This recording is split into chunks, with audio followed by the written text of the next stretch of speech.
अस्सलाम वालेकुम, welcome back. उम्मीद करती हूँ आप लोग सब लोग खैरियत से होंगे और अल्लाह का शुक्र है जी मैं भी खैरियत से हूँ।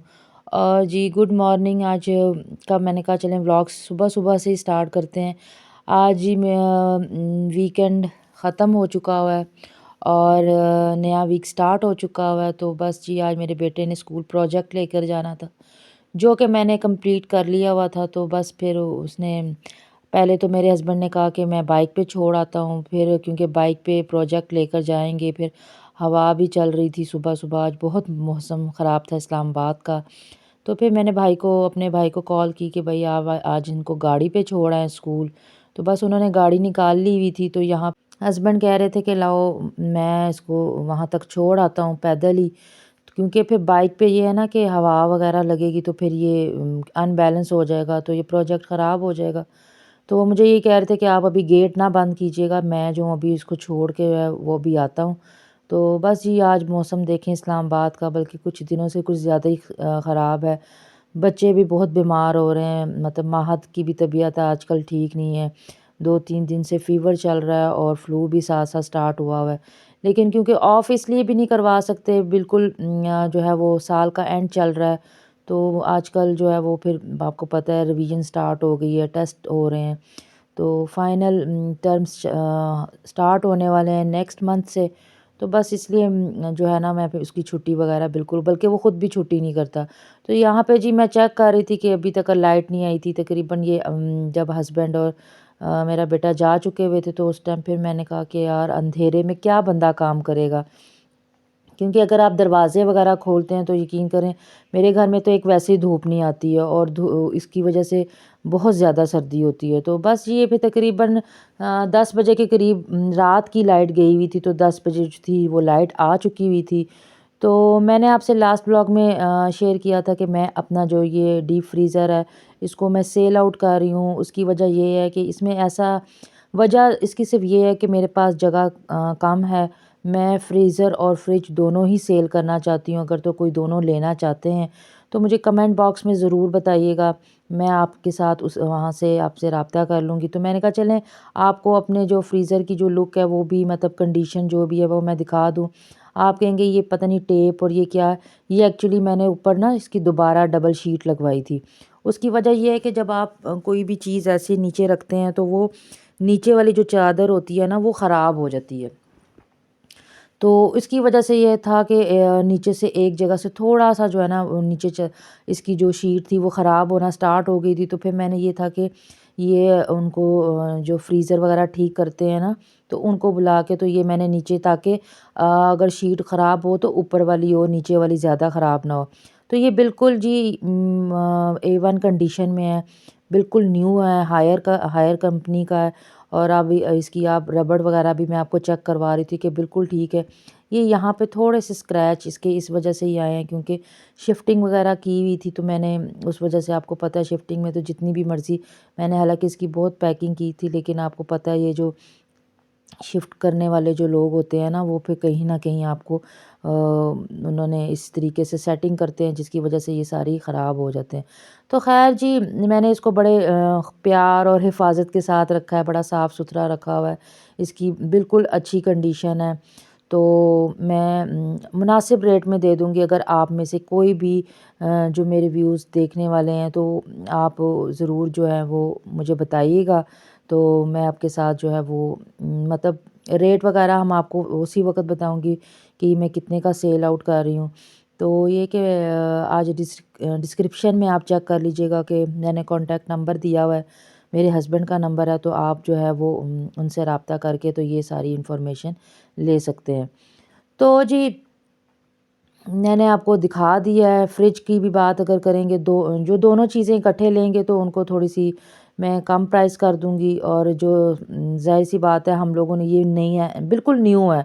आप न्यू रेट भी मार्केट में पता कर लीजिएगा और उसके बाद में ज़ाहिर-सी बात है सेकंड हैंड तो सही सेकंड हैंड ही होती है।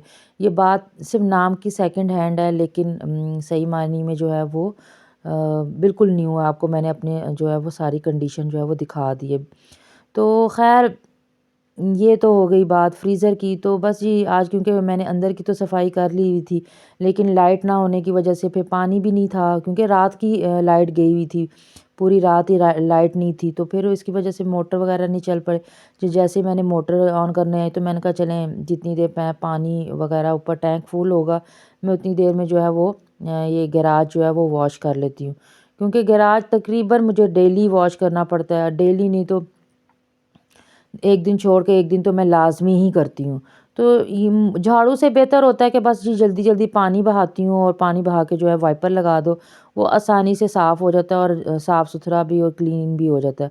झाड़ू से ये होता है निशान लगे रह जाते हैं और फिर वो इतनी जो है वो सफाई नहीं रहती और फिर मतलब आपका इम्प्रेशन नहीं अच्छा होता, या घर के अंदर एंटर होते ही अगर आपको सामने गंदगी वगैरह नज़र आए। तो बस फिर ये जी कि मैं ये सारी क्लीनिंग करने के बाद जो है वो फिर मैं किचन में आ गई थी। काफ़ी दिन से जो है वो दूध वगैरह बच जाता रहा है, तो फिर मैंने कहा ऐसा करते हैं आज खीर बना लेते हैं। तो बस फिर मैंने क्या किया, हाफ़ कप मैंने चावल ले लिए थे। चावल को मैंने कहा जल्दी से ऐसा करते हैं इसको बॉयल कर लेती हूँ, बजाय क्योंकि जब एक तो सर्दी है, अगर तो चावल डायरेक्ट दूध में डाल दें ना तो वो थोड़े से हार्ड हो जाते हैं और फिर ज़्यादा टाइम लेता है। तो मैं जो ना इंस्टेंट वाली जो खीर होती है ना वो मैं बना रही थी, तो मैंने कहा चलें आजकल तबीयत भी सबकी ठीक नहीं है, तो ये फिर सबने ना मतलब गरम-गरम खा ली थी। तो ये कि मैं तकरीबन मेरे पास half and 1 and half litre जो था वो दूध था, मतलब 1.5 किलो दूध था। तो कुछ मैंने पैकेट का जो था वो मैंने यूज़ कर लिया था। तो बस फिर मैंने कहा जितना है फिर इसी के अंदर जो है वो मैंने उसी हिसाब से चावल वगैरह लिए थे। तो बस इसको मैंने बॉयल होने दिया। बॉयल होने के बाद जो मैंने जो चावल बॉयल किए थे ना, मैंने उसको थोड़ा-सा मतलब पेस्ट नहीं बिल्कुल बनाया था। चावल बीच में थोड़ा-थोड़ा मोटा ही था। मतलब खीर क्योंकि बना रही थी, फिरनी बनानी होती ना तो मैं बिल्कुल पेस्ट बना लेती, लेकिन मैंने बनानी थी खीर बनानी थी। तो बस फिर जी ये बहुत जल्दी खीर बन जाती है इस तरीके से।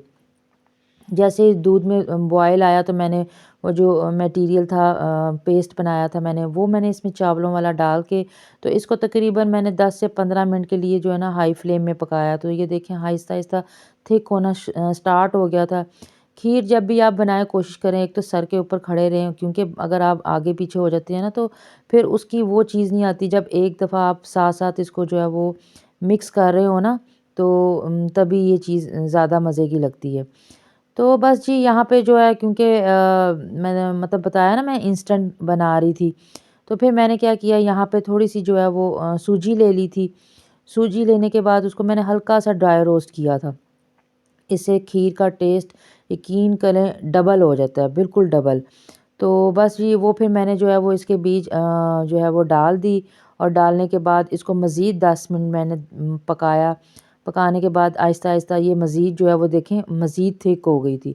ये एक टिप भी है और यकीन करें आप मेरे कहने पे इस तरीके से एक दफ़ा खीर बना के देखें। मैं ज़्यादातर जो खीर है मैंने पहले भी खीर की रेसिपी आपके साथ शेयर की हुई है, तब वो भी मैं इसी तरीके से बनाती हूँ। आज मैं खीर में डाल रही थी कैरेमल बनाकर, तो वो उसके लिए मैंने लिया 4 से 5 चम्मच मैंने जो है वो एक पैन में चीनी डाल ली थी और 1 से 2 चम्मच जो था वो मैंने पानी डाल के जो है ना इसको बस आपने छोड़ देना है। मतलब इसमें चम्मच वगैरह नहीं चलाना जब तक हल्का-सा जो है इसमें चीनी में जो है ना ये कलर आए, ये बबल्स बनना शुरू होंगे, तब भी आपने इसमें जो है वो चम्मच वगैरह नहीं चलाना। फिर जब ये बिल्कुल जो है ना हल्का ये याद रखिएगा कि बिल्कुल भी कलर चीनी का डार्क नहीं हो, वरना आपकी जो खीर का जायका है ना वो बिल्कुल कड़वा सा आएगा। इस तरीके से अगर आप लाइट ब्राउन सा करके और बीच में भी थोड़ा-थोड़ा करके पानी डालेंगे, ये जितनी मर्ज़ी भी चीनी हार्ड होगी ना, ये बिल्कुल नरम हो जाएगी। इसकी आपने टेंशन नहीं लेना कि ये तो भई पत्थर बन गए हैं या ये बिल्कुल स्टिक हो गया है, ऐसा कुछ भी नहीं होता। ये क्रिस्टल जो होते हैं ये एकदम से जो है ना जैसे ही पानी में बॉयल होते हैं तो ये क्रिस्टल जो है वो मेल्ट हो जाते हैं। तो ये वाली ऐसा लगता है जैसे आपने ना यकीन करें ऐसे करें कि आपको लगेगा ये मैंने खोए वाली जो है वो खीर बनाई, खोया डाला है इसमें। तो ये बहुत मज़े का इसमें इसका टेस्ट आता है। तो आप ऐसे इस तरह मेरे कहने पे बना के देखिएगा, इंशाल्लाह आपको बहुत मज़ा आएगा। तो बस जी इसको मैंने मज़ीद थोड़ा-सा पकाया। इस स्टेज पे अभी तक मैंने चीनी वैसे नहीं डाली, क्योंकि अगर आप चीनी स्टार्ट पे डाल देते हैं ना तो भी चावल जो है ना वो हार्ड हो जाता है और जल्दी गलता नहीं है।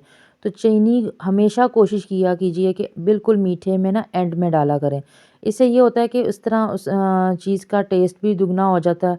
और जो है वो देखें इस स्टेज पे मैंने जो है ना बाकी का जो 1 कप चीनी का था वो मैंने इसमें तकरीबन मैंने 1 कप के ऊपर 4 से 5 चम्मच जो है ना वो मैंने जितनी मैंने क्वांटिटी आपको बताई है, उसमें सिर्फ मैंने इतनी ही जो है वो चीनी डाली थी। आप अपने टेस्ट से ज़्यादा, क्योंकि मैं ज़्यादा मीठा नहीं बना रही थी, नॉर्मली मीठा बना रही थी, तो इसलिए फिर मैंने इतनी ही डाली। आप चाहें तो टेस्ट कर लें, अगर कम हो तो ज़्यादा डाल लें। अच्छा, मैं पिंच सा जो है ना इसमें सॉल्ट भी डालती हूँ। आई थिंक वो जो है वो स्किप हो गया है। तो आप इसमें जो है ना बिल्कुल थोड़ा-सा नमक भी डालें, तो उससे भी जो खीर का जो टेस्ट है, ये देखें कितनी क्रीमी सी खीर लग रही है। कहीं से भी आपको ये नहीं लग रही कि ये जी बहुत हार्ड हो गई है, क्योंकि आपने ना मेजरमेंट इसकी जितनी भी चीज़ें क्वांटिटी होती है उसको आपने बिल्कुल एग्जैक्ट रखें, तो आपकी चीज़ जो है ना बहुत अच्छी बनती है। तो मैंने अभी डिश आउट नहीं की हुई थी, तो क्योंकि ये चीज़ मेरे हस्बैंड ने और बेटे ने कहा था हम लोगों ने गर्म ही खानी है। फिर मैंने कहा अगर मैंने डिश आउट कर दी तो ज़ाहिर-सी बात है वो ठंडी हो जाएगी, फिर उसको मैं दोबारा गर्म करूँगी, तो वो फिर मैंने नहीं की। तो फिर बाद में फिर मैं वैसे ही वो क्या कहते हैं ना सर्दी की वज़ह से आपका दिल भी नहीं करता कभी-कभी, और तबीयत भी आजकल ऐसी ही चल रही है। तो मतलब मौसम ऐसा है ना तो दिल करता ही नहीं है। फिर मैंने कहा जल्दी में आज मैं क्या बनाऊँ, तो बस ये मैंने चिकन निकाला फ्रीज़र से, तो बस प्याज़ वग़ैरह मैंने नहीं डाला था। तो टमाटर वग़ैरह डाल के ना मैंने लाइट सी बिल्कुल काली मिर्च वाली जो है वो कढ़ाई जो है वो मैंने बना ली थी। तो ये कि फिर जल्दी-जल्दी काम ना ख़त्म भी हो गया था। तो बस ये था कि मैंने कहा चलें आज आपके साथ अपनी रूटीन शेयर करते हैं कि सारा दिन में मेरी क्या रूटीन होती है, विंटर में कैसी रूटीन होती है, दोपहर में, और ऐसे बहुत से काम होते हैं जिनका मैं क्लिप नहीं बना पाती हूँ।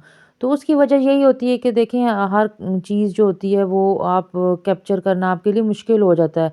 इतनी बिज़ी लाइफ़ और इतनी बिज़ी शेड्यूल में आपको टाइम निकालना ना थोड़ा-सा मुश्किल हो जाता है।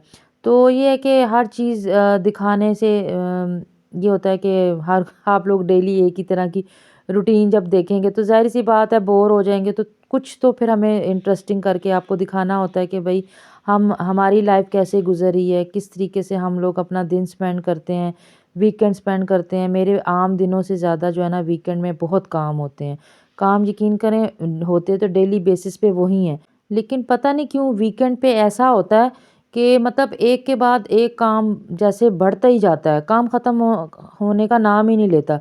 मतलब जैसे आपने सुबह का नाश्ता बनाया तो बर्तन इकट्ठे हो जाते हैं, वहाँ से भी फ़ारिग नहीं होते, तो दोपहर के खाने की तैयारी करने लग जाते हैं, वहाँ से भी वो अभी कर नहीं रहे होते तो हस्बैंड की तरफ से चाय का ऑर्डर आ जाता है, चाय चाय वाले बर्तन हो जाते हैं। फिर दूसरे काम होते हैं, क्योंकि मैंने कपड़े वगैरह भी वॉश करने होते हैं। फिर कपड़ों को ऊपर से छत से लाओ, उनको समेटो, फिर कुछ गीले हों तो उनको अलग करो। मतलब रात हो जाती है लेकिन काम नहीं ख़त्म होते। तो बस जी यहाँ पे रात का टाइम था, तो फिर खाना वगैरह हम लोगों ने खा लिया हुआ था।